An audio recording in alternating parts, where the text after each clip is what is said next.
Bismillahirrahmanirrahim. Alhamdulillahi Rabbil Alamin. Salatu salamu ala asyrafil anbiya'i wal mursalin. Nabiyina Muhammadin wa ala alihi wa sahbihi ajma'in. Assalamualaikum warahmatullahi wabarakatuh. So inshallah, Aqidah, chapter 53. Matatapos na natin itong libro na ito mashallah. Hanggang ano lang ito, 67 na mga chapter. Tapos may clean na yung ibang mga chapter dito. Babu Qawli, Allahumma igfirli in syi'ta. Kabanata tungkol sa pagsasabi, O Allah, patawarin mo ako kung gugustuhin mo. So, di ba kakaiba yung format ng kanyang dua? Na grammatically mali agad eh. Kasi kapag humihiling tayo kay Allah, kapag may hiniling tayo kay Allah, laging pautos. Pautos. Ibig sabihin, kumbaga, grammatically, inobliga natin si Allah. Pero yun yung gusto kasi natin eh. Pautos. Diba? Napaka marangal ni Allah para maisip natin na utusan natin si Allah. Pero sa grammar lang naman yun. Sa grammar. Pautos dapat. Kasi kung sasabihin mo in syi'ta, ano kaya in syi'ta nung kahulugan nun? Patawarin mo ko kung loloobin mo. Di ba? Parang hindi ka sigurado. Dapat sigurado. Yung nananalig ka, natutuparin ni Allah. Kaya pag magdudua tayo nung sinasabi, sa dulo, pagkatapos magdua, amin, di ba? Kasi gusto nating matupad. Yan ang ibig sabihin ng amin. Kahit sa kupar, di ba? Amen. Di ba? Yung inshallah, tsaka amin, magka-contradiction sila, magkataliwas. Amin ang sasabihin, hindi in syi'ta. So dito kumbaga, alhamdulillah, para sa nag-aaral, malinaw ang usapin na ito. Hindi mo pwedeng sasabihin ganun. Kaya kapag mayroong nagdua para sa'yo, di ba? Sabihin nung nagdua para sa'yo, makapangasawa ka nawa ng matuwid. Tapos sasabihin mo, inshallah, hindi inshallah yung sagot. Amin. Yumaman ka nawa. Sabihin mo, amin. Pagdua natin si Hasan, makabili ka nawa ng bagong motor. Hindi niya sasabihin inshallah. Parang may duda pa siya. Parang ayaw nag-alinlangan. Ayaw nag-alinlangan. So, yung nag-aaral, alam niya, hindi pwede, di ba? Alhamdulillah, ito, nilinaw pa ito ng mga scholar, ang usapin na ito. Kasi nilalaman nga ng Kitabut Tauhid, yung marami sa mga bagay na may paglabag dito yung mga tao. May paglabag dito yung mga tao. Lalo na, gabay talaga ni Allah yung iiral eh. Kapag yung tao wala sa gabay, kahit anong lawak ng nasasaklaw ng kaalaman o kahit gaano kalayo yung nararating ng kaalaman, kapag gusto ng tao yung kamangmangan, mas kukunin niya yung kamangmangan. Parang usapin na di ba? Yung post ko kahapon, kung yung mga tao nalilinlang dyan pa lang sa usapin ng Iran, paano pa kayong Dajjal? Nandyan na. Di ba? May kakayanan siya, may kapangyarihan siya. Makapag-travel ng mabilis, babaguhin niya yung panahon, bubuhay ng patay. Mas malilin lang sila nun. Tapos sagot naman ng iba, hindi raw dapat matakot sa Dajjal. Parang hindi ka matatakot. Si Propeta Muhammad sallallahu alaihi wasallam nga natatakot eh. Tapos sabi pa niya, pag mabalitaan niyo yung pagdating ng Dajjal, magpakalayo-layo kayo. Tapos sila sabihin nila, hindi sila natatakot. Yung mangmang kasi walang kinatatakutan eh. Walang kinatatakutan na kahit na ano. Kasi hindi nila nalalaman yung panganib. Ito mga scholar, kumbaga, inaagapan nila ito mga bagay na ito. Tapos isipin ng tao, maliit na bagay lang naman yan, di ba? Inshallah. Pag nagdua, hindi ito maliit na bagay eh. Akida ito. Hindi ito maliit na bagay. Kasi mula rito, makikita natin, kumbaga, pagpapahalaga talaga ng mga scholar sa akida. Kasi isipin natin, maliit na bagay lang to. Salamat tala. Mashallah, doon ka sa matibay. Doon sa matibay na upuan. Oo nga eh. Parang kada linggo nadadagdagan ka ng 1 kilo eh. Nagtimbang. Kailan ka huli nagtimbang? Hindi ka pa nakapagtimbang uli. Lumalaki ka lalo eh, mashallah. Hindi na nga kayo magkamukha nga. Ngayon lang ako nakita kambal di magkamukha eh. Na dating magkamukha. Dati magkamukhang kambal, ngayon hindi na magkamukha. Inshallah. Sa itong usapin na ito, isipin ng tao, maliit lang naman yan eh. Sabi mo, inshallah, pag nagdua, hindi ito maliit eh. Hindi ito maliit. Kasi may kinalaman ito sa kung paanong tinatanaw ng tao yung mga katangian ni Allah. Na, yun nga, siya yung tumutupad sa mga dua. Di ba? Kabilang sa mga katangian niya, yung pagtupad sa mga dua. Kaya nga doon sabi sa ayat, di ba? Wa qala rabbukum ud'uuni astajib lakum, na sabi niya, manalangin kayo sa akin at tutugunin ko kayo. So bakit mo sabihin inshallah? Di pagka magdudua tayo kay Allah, dapat sigurado. At yun, kaya nga grammatically, ang format ng dua, pautos.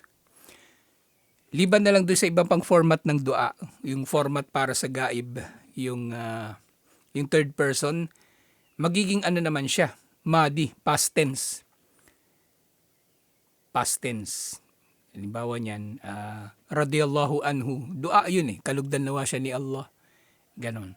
O pwede na naman yung dua, magiging, yung format niya, magiging mukhatab. Yung kausap mo yung tinutukoy. Jazakallahu khairan. Gabayan ka nawa, gantimpalaan ka nawa ni Allah. Hadakallah. Gabayan ka nawa ni Allah. Pwedeng magbabago-bago.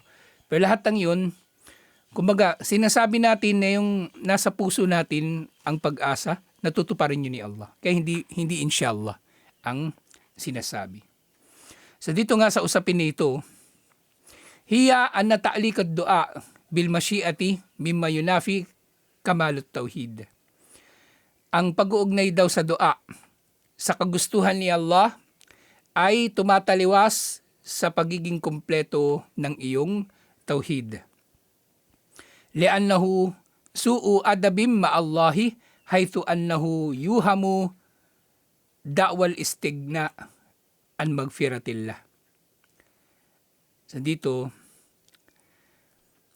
tumataliwas ito sa tauhid ni Allah. At ito ay, kumbaga, kawalang-galang kay Allah.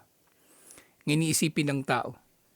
Eh kapag sinabi ko naman sa kapwa-tao yan, hindi naman kawalang-galang, di ba?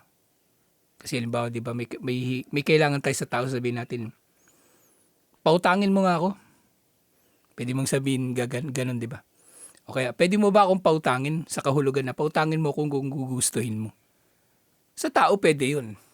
Sa tao pwede. Pero kay Allah, kasi nga, kapag ganun yung ginawa mo, sabi mo, patawarin mo ko kung gugustuhin mo. So parang, ang kahulugan nito, hindi mo kailangan yung pagpapatawad ni Allah. Di ba? Hindi mo kailangan. Kasi kapag hindi ka pinatawad ni Allah, parang kahulugan kasi nun, kayabangan eh. Nagdua ka kay Allah. Allahumma magfirli in syi'ta. O Allah, patawarin mo ko kung gugustuhin mo. Nang ibig mong sabihin, kung hindi mo ako patatawarin, okay lang, walang problema. Ganun yung implikasyon nun. Kaya dapat, bilang pagpapakumbaba kay Allah, kumbaga, pautos o naghahangad talaga tayo natutuparin ni Allah yung dua. Yun ang mabuting asal sa dua. Yung umaasa talaga tayo. Kasi gustong-gusto natin. Gustong-gusto natin. Kasi gano'n naman ka. Kahit nga pag may bagay talaga na kailangan natin, di ba? Sasabihin natin siya sa mga bagay na malinaw. Kailangan natin talaga. Ibigay mo sa akin yan. O sagutin mo na ako. Diba? Ang ganong bagay. Tinanong mo na ba yan, Rashid? Hindi pa. Baka ganun sasabihin mo, sagutin mo na ako kung gugustuhin mo. Di ba din, yung kahit kung gagamitin mo sa tao eh. Magpakasal ka na sa akin kung gugustuhin mo. Baka nga hindi gagamitin din yun ng tao eh. Kasi gustong-gusto mo nga yung babae. Hindi mo yun gagamitin. Wala siyang pagpipilian. Kumbaga, yes or yes. Ganun lang. Hindi yung magbibigay ka pa ng pagpipilian, yes or no. So parang kasi, pag ganito, Allahumma magfirli in syi'ta. O Allah, patawarin mo ko kung gugustuhin mo. Parang nga, di ba? Yung sa sarili mo, nandun sa puso mo yung kawalan ng pangangailangan. Patawarin mo ko Allah kung gugustuhin mo. Kung ibig mo sabihin, pag pinatawad ka, Okay kapag hindi ka pinatawad, okay lang. Hindi okay kapag hindi ka pinatawad. Hindi okay. At di nga nababanggit sa isang hadith, iniulat ni Abu Hurairah, anna Rasulullah sallallahu alaihi wasallam qala, la yaqul ahadukum Allahumma gfirli in syi'ta. Huwag na huwag sasabihin ng sino man sa inyo, o Allah, patawarin mo ako kung gugustuhin mo. Allahumma arhamni in syi'ta. O Allah, kahabagan mo ko kung gugustuhin mo. La ya'zamul mas'ala. Huwag niya raw sasabihin itong dalawa na ito. Kasi marapat na panghawakan niya talaga yung kanyang inihiling. Panghawakan niya sa kanyang puso. Ipakita niya kay Allah na gustong-gusto niya. Kasi tanda yun ng pagiging taos-puso o pagiging ikhlas ng iyong paghingi ng tawad o kaya paghingi ng habag ni Allah. Ano pa mang inihiling natin kay Allah? Na ganoon. Gusto natin na talaga na tutuparin ni Allah. Kasi wala tayong pagpipilian, liban na lang natuparin yun ni Allah para sa atin. So huwag natin sasabihin kung nanaisin mo. Ikaw halimbawa, Rashid, magdudua kay Allah. Gusto mo talagang mapangasawa yung kaklase mo ng grade 10. Sasabihin mo ba yun? Diba? O Allah, sana mapangasawa ko yung kaklase ko ng grade 10 kung gusto mo. Hindi. Sasabihin mo, o Allah, dulutin mo na mapangasawa ko yung kaklase ko, ganito, ganyan. Amin. Nag-amin ka pa. Siya nawa. Sa Tagalog, di ba? Siya nawa. May ano pa nga eh. Ano ba yung isa pang ginagamit ng mga Tagalog? Hari nawa. Di ba? Yung mga lumang Tagalog. Oy, magpapasweldo na raw. Oh, hari nawa. Meron ba sila magdilang anghel? Ayun yun, magdilang anghel ka nawa. Magkatotoo sana yung sinasabi mo. Yung mga napapaisip ka ako ngayon sa yung mga salita ng mga Tagalog. Kasi di ba Muslim naman yung mga Tagalog dati? Mga Muslim. So parang parang minana. Minana pa sa kanila, kina Raha Sulaiman, kina Raha Matanda. Yung nga lang si Raha Matanda kasi nagmurtad eh. Nagano siya talaga, nagpabinyag sa Kristiyano. Kaya may comment ako dun sa may masjid sa Cavite, pinangalanan nilang Raha Matanda Mosque. Hindi pwedeng hindi pwedeng yun, ganun yung pangalan niya. Kasi napagtibay na tumalikod sa Islam yun eh. Raha Lakandula, hindi rin pwede kasi naggano din yun, nagpabinyag yun eh. Tsaka hindi nga naitaguyod na nagmuslim talaga sila Kandula doon sa Tondo. Hindi na. Ang tiyak talaga na Muslim, si Raha Sulaiman tsaka Raha Matanda, magtito yun. Magtito sila. Pero si Raha Matanda nga, napagtibay na nagpabinyag talaga siya. Maring nakuha dun sa kanila. Minana pa dun sa kanila.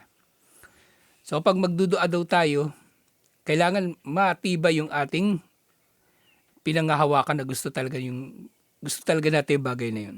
Fa inna Allaha la mukriha lahu, na dahil tunay si Allah, walang sino mang pipilit sa kanya. Kumbaga, kung grammatically parang inuutusan natin si Allah, pero sa ganung paraan, kumbaga pinapakita natin talaga kay Allah na gusto talaga natin yung bagay na yun. Bagaman nalalaman natin na walang pipilit kay Allah na gawin niya ang anumang bagay na gugustuhin niya. Pero hindi natin sasabihin, in syi'ta, kung gugustuhin mo. So ganyan din. Wal yu'addib ragbata fa inna Allaha la yata'adamuhu syai'un a'tahu. At tinulat naman ni Imam Muslim sa isa pang sinabi ni Propeta Muhammad sallallahu alaihi wasallam, yung nagdudua raw, ipahayag na niya yung pinakamatindi niyang gustong hilingin kay Allah. Lahat ng gusto mong hilingin kay Allah, ang hilingin mo sa Kanya yung pinakamatindi. Kasi wala raw anumang bagay na masyadong matindi para kay Allah upang Kanyang tuparin. Kaya nga diba, ano yung pinaka mainam na dua bukod dun sa Rabbana atina fid dunya hasana? Anong pinaka mainam na hilingin ng tao kay Allah? Yung Jannatul Firdaus, yung pinakamataas na antas ng paraiso. Yun ang pinakamainam na hihilingin ng tao. Pinakamainam. So kapag hihiling ka kay Allah, isagad mo na.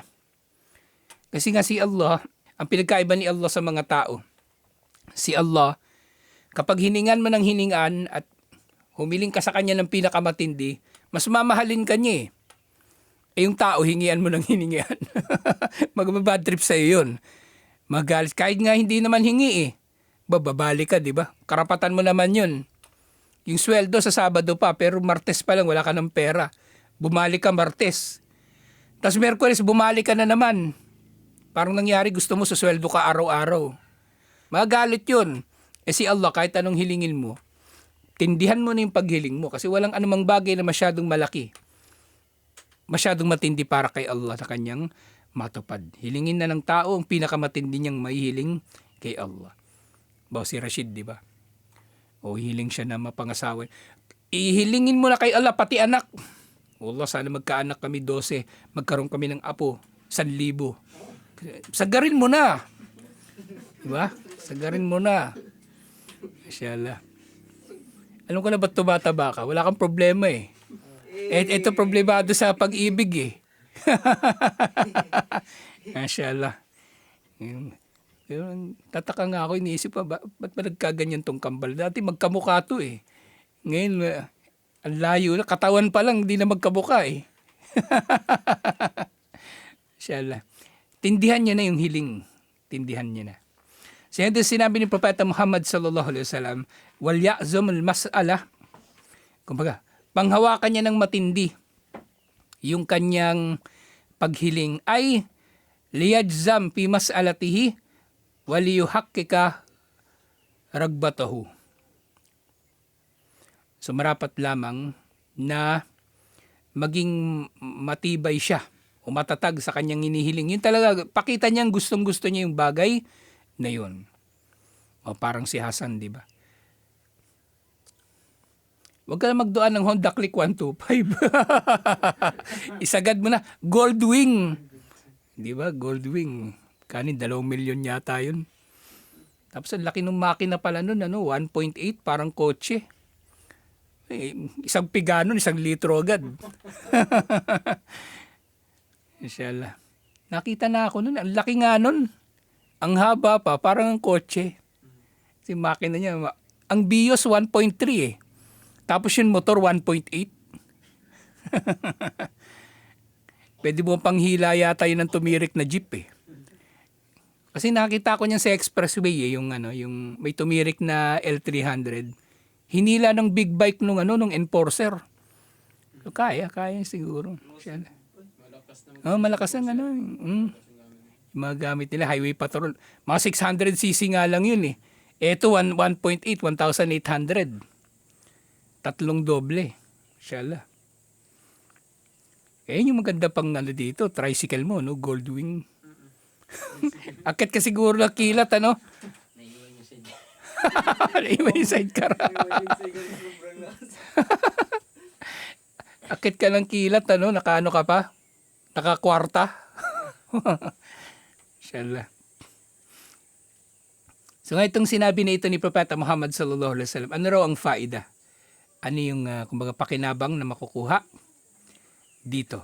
So dito sinabi ni Sheikh rahimahullah tungkol sa usapin na ito.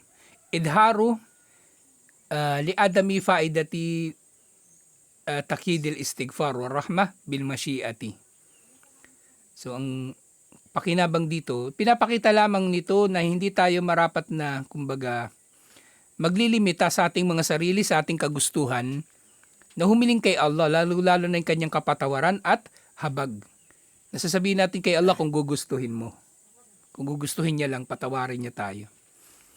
Fa inna Allah la yadtarhu du'a wala gairahu ila fi'li shay'in. Kasi hindi natin kailangan alalahanin yun na kung tutuparin ba ni Allah o hindi yung isang bagay. Kasi Allah wala namang pipilit sa kanya kung tutuparin niya yung dua o hindi Hindi natin kailangan sabihin yun. Hindi natin kailangan sabihin yun. Bal yaf'alu ma yurid. Pagkus si Allah, ginagawa lang niya kung ano yung gusto niya. Bikhilafil makhluk fa innahu qad yu'ti wa huwa kari. Si Allah, ibibigay niya yun talaga kung gugustuhin niya. Kaya hindi na natin kailangan sabihin, patawarin mo kung gugustuhin mo. Hindi katulad ng tao na maaring magbibigay daw kahit hindi niya gustong magbigay. Kasi napilit mo lang siya sa kakadua o kakahingi. Na konsensya mo lang, kinonsensya mo lang yung tao. So ganun din, ano daw ang ibig sabihin ng sinabi ni Propeta Muhammad sallallahu alaihi wasallam, wal yu'dim ragbatahu. Wal yu'dim ragba. Lakihan mo na ang iyong ragba pagnanais o anumang gustuhin mo, tindihan mo na yung ihilingin mo kay Allah. Tindihan mo. Ay liyalih fi su'alihi li rabbihi hajatahu fa innahu yu'til adaim karaman wa judan wa ihsanan. So marapat lamang na kumbaga maging marubdob tayo, gusto talaga natin yung hinihiling natin kay Allah. Kasi kapag sinabi pa nga natin na ano, di ba? Kung gugustuhin mo, Allah, bigay mo sa akin itong ganito kung gugustuhin mo. Parang di pa tayo sigurado, di ba? Di pa tayo sigurado. Pero ito, pakita mo talaga kay Allah na gusto mo isang bagay.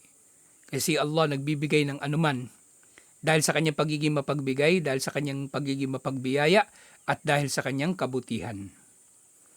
Ganyan din naman sinabi ni Propeta Muhammad sallallahu alaihi wasallam, fa innallaha la yata'adamuhu syai'un a'ta ay laysa syai'in indahu biadim.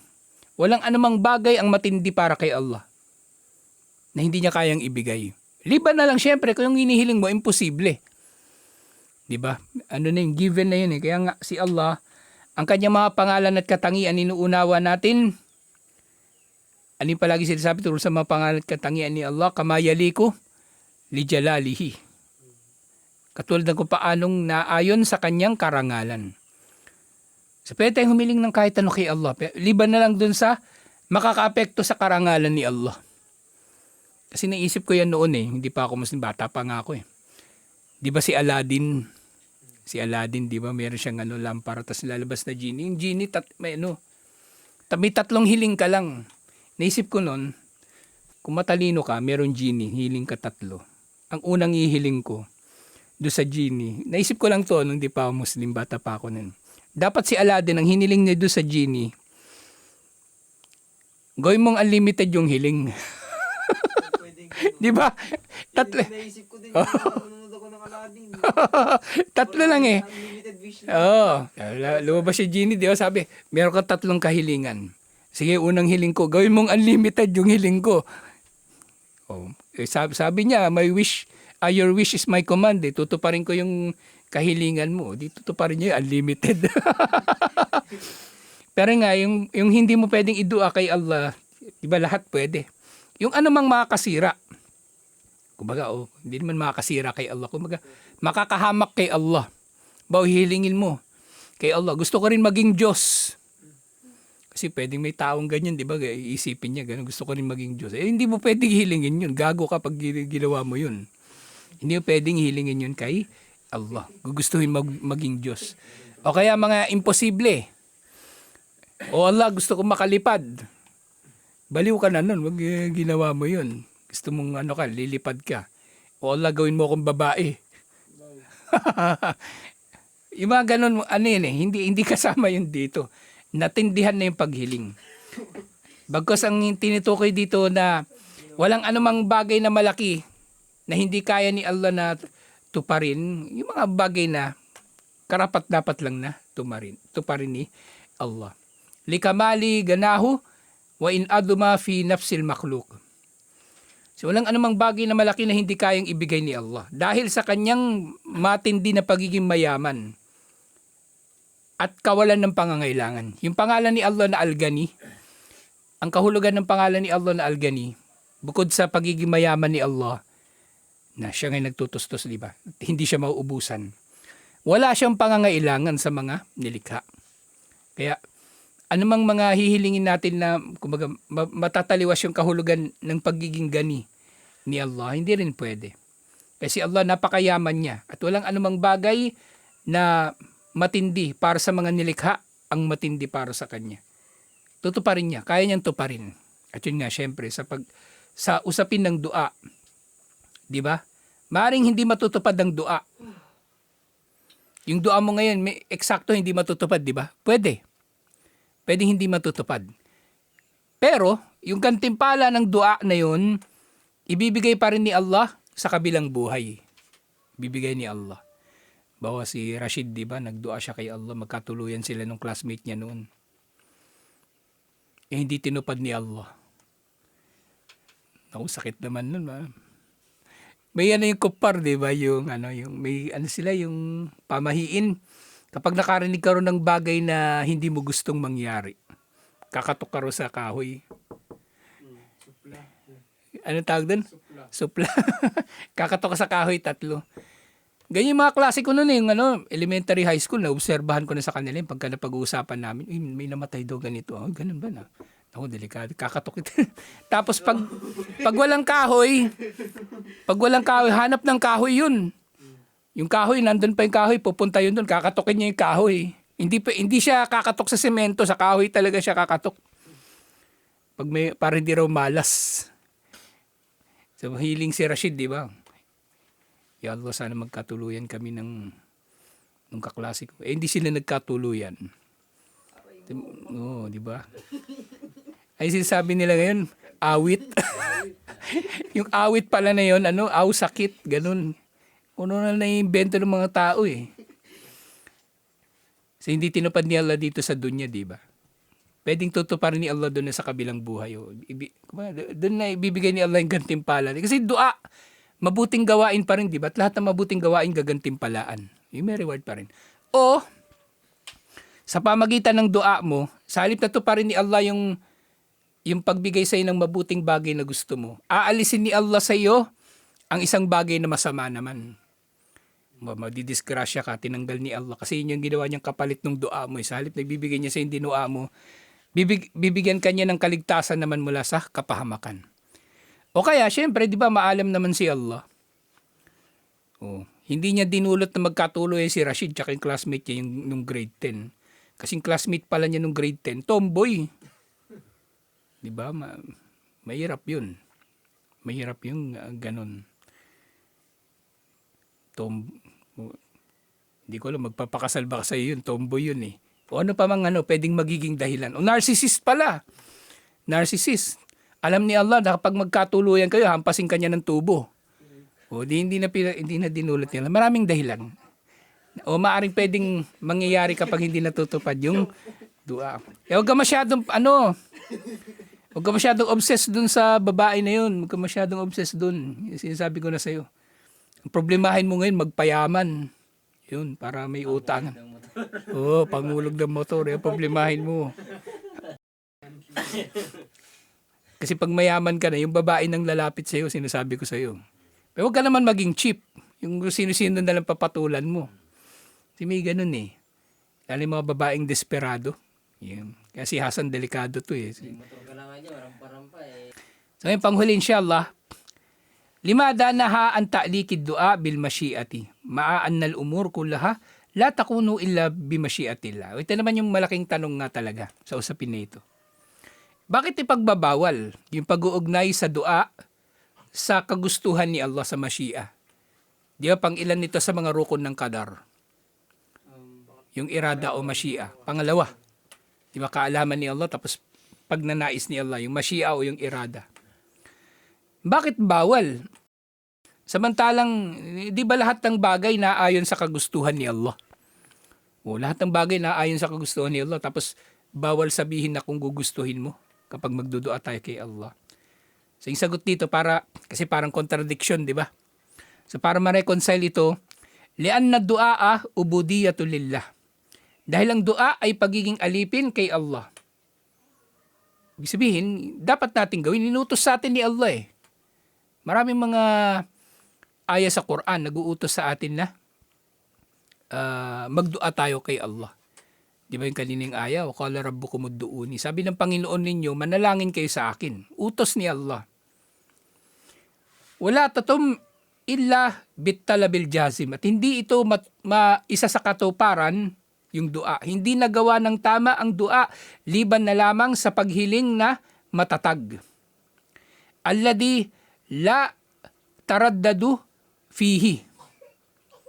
So, hindi magiging tama ang dua, liban na lang nagagawin mo ito na marubdob o kaya gustong-gusto mo talaga at walang pag-aalinlangan dito. So, kapag sinabi mong kung gugustuhin mo o Allah, patawarin mo ako kung gugustuhin mo, kahabagan mo ako kung gugustuhin mo, yun ay taraddud. Kumbaga, hindi ka seryoso, hindi ka sigurado sa iyong hinihiling. Samantalang kay Allah, dapat sigurado ka, seryoso sa iyong inihiling, at yun ang hinihiling, kumbaga, yun ang kondisyon sa dua. Alhamdulillah. So tutuloy natin to, inshallah, yung susunod na chapter tungkol sa pagtawag sa sino mang tao na kanyang alipin. So pwede mo bang tawagin yung kapwa natin tao na alipin mo? Sino matatalakay natin? Inshallah. Assalamualaikum warahmatullahi wabarakatuh.